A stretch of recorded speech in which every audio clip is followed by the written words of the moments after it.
Сәлем достар, сіздермен бірге Олжас Менғали. Кеше 13 қаңтарда Tata Steel Chess Tournament Opening Ceremony Masters Pairings ашылу рәсімі өтті, және кім-кіммен ойнайтыны туралы жеребе анықталды. Сонымен Аниш Гири, Нидерланды, Йордан Ван Форес, Нидерланды, Доммаруджу Гукеш, Үндістан, Винсент Кеймер, Германия, Арджун Эригайси, Үндістан, Магнус Карлсен, Норвегия, Ливон Аранян, Америка Құрама Штаттары, Фабиано Каруано, Америка Құрама Штаттары, Пархам Максудлу, Иран, Динг Лирен дейді, Динь Лижен дейді, Қытай Халық Республикасы, Уэсли Со, Америка Құрама Штаттары, Ричард Раппорт, Румыния, және Рамеш Бабу Прагананха, Үндістан, және біздің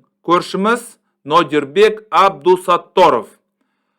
Жарыстың басшылары Артур Ван Дейк, және шахматтың 13 қаңтардан бастап 29 қаңтар аралығында Вейканзея әлемнің шахмат орталығына айналады деп айтып жатыр. Келесі, Вишванатан Ананд әлем чемпионы болған кезінде, сыйлы қонақ, ұмытпасаңыздар, бұл 5 дүркін жеңімпаз осы Tata Steel'дің, және ең бірінші кітапты оған сыйға берді дейді.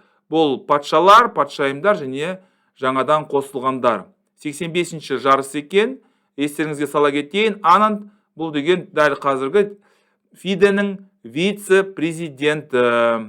Міне келесі, кім ойнайды? Йордан Ван Форес, Уэсли Со, Ричард Раппорт, Нодирбек Абдусатторов, Фабиано Каруано, Аниш Гири, Гукеш Динг Лирен, Пархам Максудлу, Винсент Кеймер, Магнус Карлсен, Ливон Аранян, Прагананха, Арджун Эригайси. Міне осындай жарыс болады.